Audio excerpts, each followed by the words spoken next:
kon tonton yaa ngi may napp ci plateau bi bàyyi nappaat bi ok.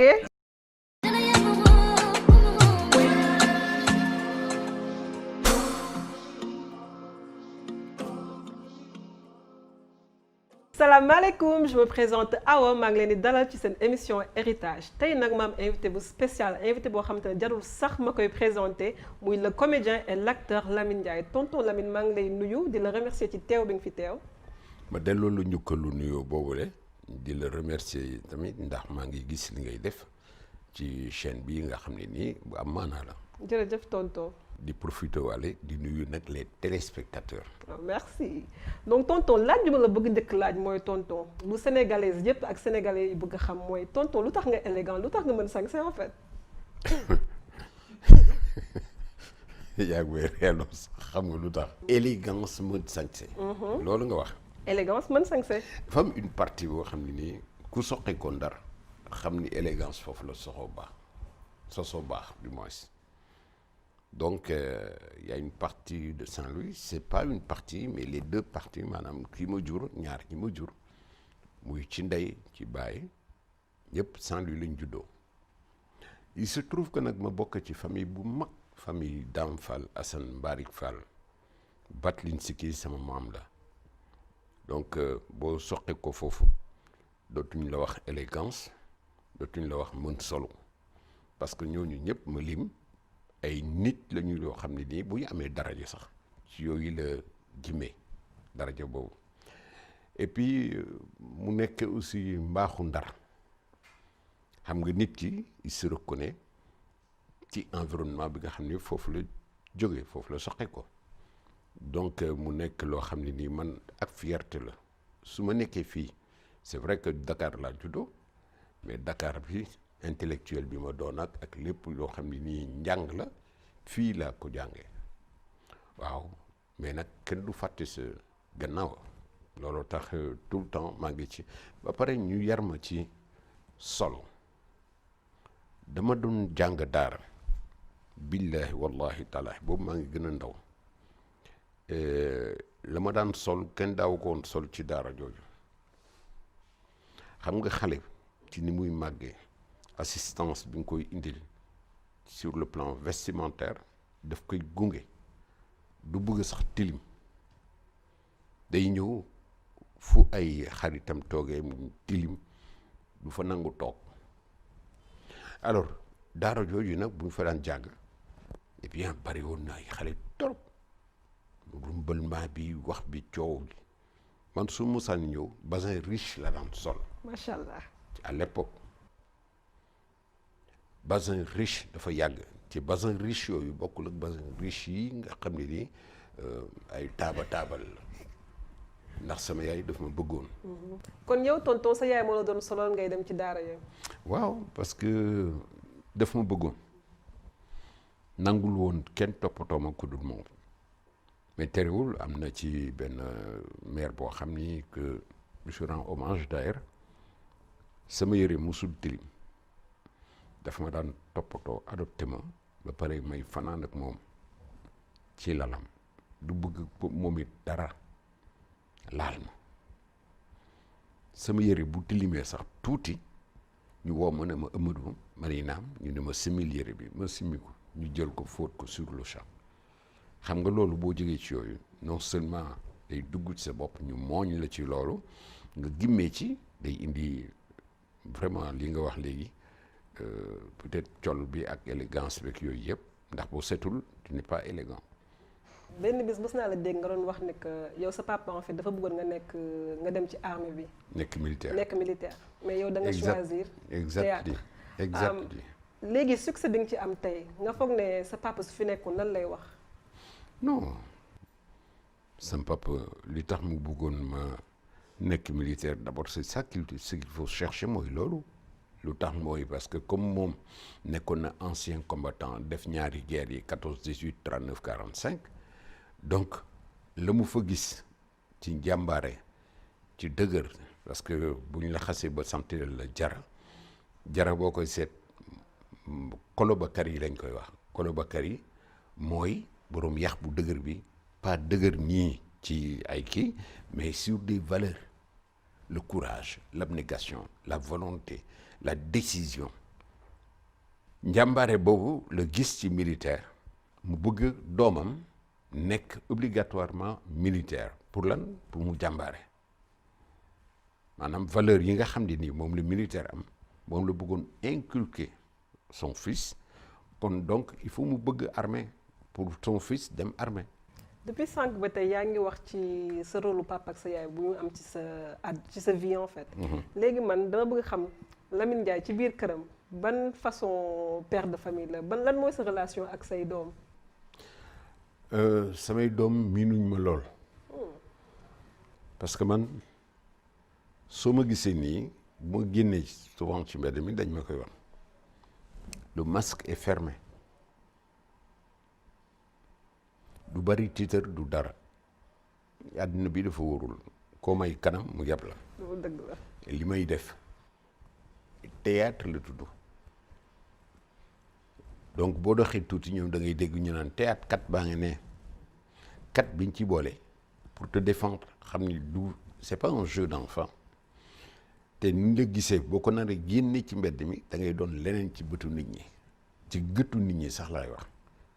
mooy wolof bi mooy ñaari bët. ok le pluriel de bët c'est gët. ok ah donc tu en profites nga jàng de. maa ngi jàng de. waaw donc li may bëgg a waxati mooy tout simplement loolu boo màggee moom dafay ñor ci yow ce sera vraiment ancré en toi foo dox ñu ne dafa bari titre ñi la xamul wala sa biir kër je rigole pas assez parce que li may rigoler daf ci kii bi rek télévision bi doy na sëkk ak barke mais bëgg ko indi sama kër nag mën naa yàq sama yaru doom.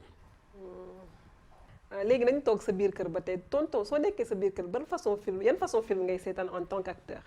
waaw les films d'action. ban moo ci sa film m'intéresse préféré beaucoup. bon aw ma en particulier benn film bu ma intéressé mais xam naa ni daal dans mon choix Jacques Bauer. ah ok. waaw ça m'intéresse beaucoup. mais 24 heures. 24 heures chrono. xam nga dans 24 heures il peut se passer beaucoup de choses. ñoom ils prennent juste 1 heure de temps pour dire tout ce qu'ils ont à dire forme ak style boobu ñu jël en ellipsant tout ce qui est déchet. Par exemple, tu ne verras jamais quelqu'un quitter une maison et ñu topp ko ci mbedd mi muy dox di dox il veut aller au marché mais on le prend mu génn buntu këram et on le récupère donc ñu ngi ellipser le passage par exemple jóge kër gi le trajet la ñu ellipser gis nañ la nga génn sa kër évidus soo xasee ba tàggu ne maa ngi dem marché ñu récupérer la à l'entrée du marché cela veut dire que tu es arrivé donc maintenant c'est au téléspectateur du moins de comprendre que tu as fait tout ton trajet pour yegsi ci marché bi et kooku day ànd ak rythme bi parce que film bu àndul ak rythme rek du mën a neex nit ñi parce que quand tu débutes un film tu es en train de cavaler les gens pour les amener où. tonton wax naa la sànq dégguma français yooyu lan mooy cavaler. da nga leen di yóbbu boobu. ok da nga leen di yóbbu foo xam ne nii fan nga jëm film wax la dañu war a jàng wax jooju jàngal ko nit ñi seen bopp ba mu dugg ci ñor ci mooñu ci comme j'ai l'habitude de dire et ensuite bu ko defee bu ñu seetaanitee film dana leen dimbali lool ci xam film ba xam yu ñuy seetaan ak yu ñu dul seetaan parce que film moom am na yu baax am na yu bon te bëgg defe naa ne kenn bëggul lu bon kon di nga ko fa taaj ñu tege borom bi def lu bon loolu bu ko defee dana ko jàngal ni ëllëg dafa war a def lu baax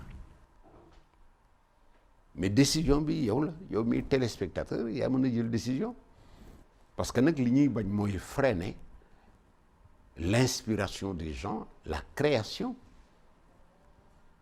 on n'a pas le droit de freiner une création tant que c'est calé vraiment dégg nga français wala déggoo français yaa ngi ne tekk di ma dégg. kale bi dégg naa ko tant que c'est su toogee quoi soo ko kalewee. soo ko tegee ci yoon. waaw kay boobu dégg naa ko. waaw kay defe naa ni boo nee ma jànguma français kon gis nga ni ma la jaaralee. ba boobu c'est français basique boobu boo tax. gis nga ni ma la jaaralee fi ma la xëcc da nga naan bu yóbbu la tu as compris maintenant. J'ai compris. ah voilà mu ngoog c'est très bien kon li may wax xam nga ko. waaye nag du yow ñii jàkkaarloog man ñoo tax may firi loolu.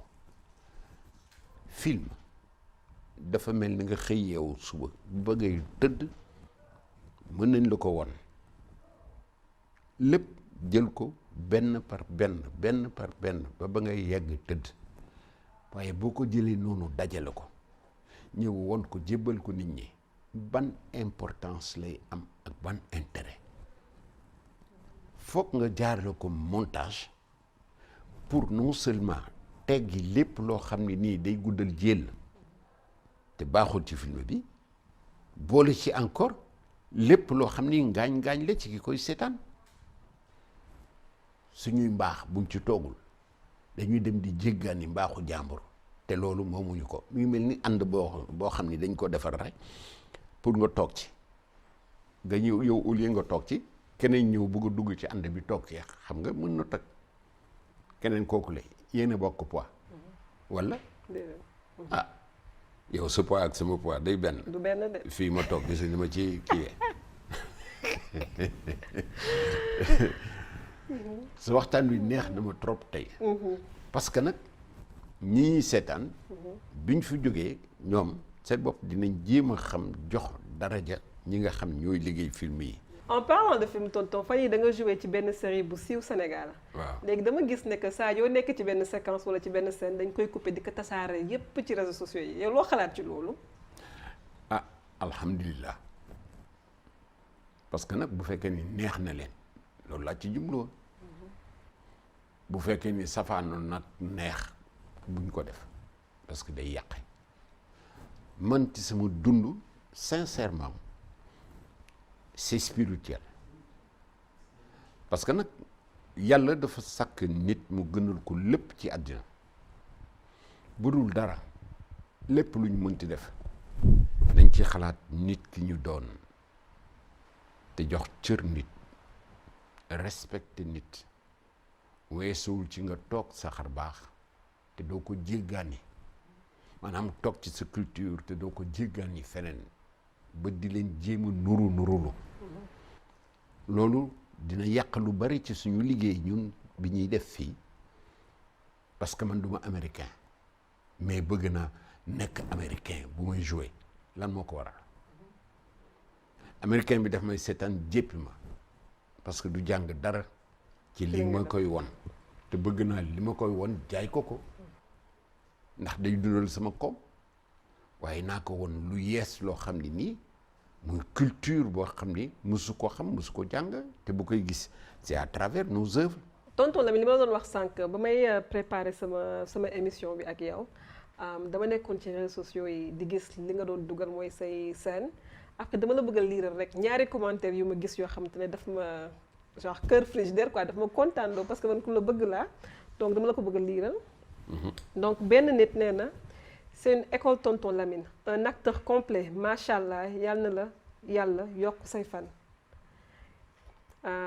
keneen ne grand-père nit bu baax ak am yërmande ci famille am waa Ndar la te du ay fo dafa bëgg sama yaay ba mu jeex sama référence sama idole.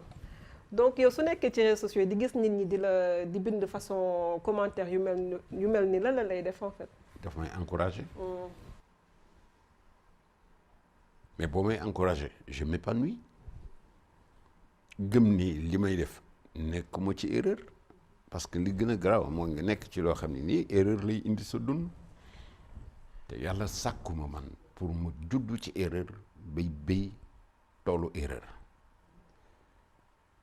yàlla na ma ci yàlla musal muccal ma ci kuy jox cër nit la dama lay wax sànq ne la li yàlla sàkk mu gënal ko nit la par respect ak nit par respect ci nit lay wax sax waruma def lu koy gaañ waruma def loo xam ne du ko jàngal dara donte kon man maa choisir métier bi mais war naa ci def loo xam ni dana ko jàngal tonton Lamine maa ngi lay remercier bëggoon naa continuer ci waxtaan bi mais temps bi mayatuñ ko maa ngi lay remercier ci teew bi nga fi teew maa ngi lay bàyyi nga tàggatoo ak ñu ñuy seetaan. yéen ñi ñuy seetaan yaakaar nañ ni lii ngeen xam ne nii def nañ ko am na njàngit ak jeexital ci seen xel ci seen xalaat ci seen xol ndax xel ak xalaat teen lañoo xol ci lay root jërëjëf merci ngeen baal ñu àq. jërëjëf tonton Lamine donc c'était moi maa ngi leen di remercier ci ànd bi ngeen ànd ak seen émission héritage ak Awa di leen jox beneen rendez-vous ak yeneen invité merci et à la prochaine.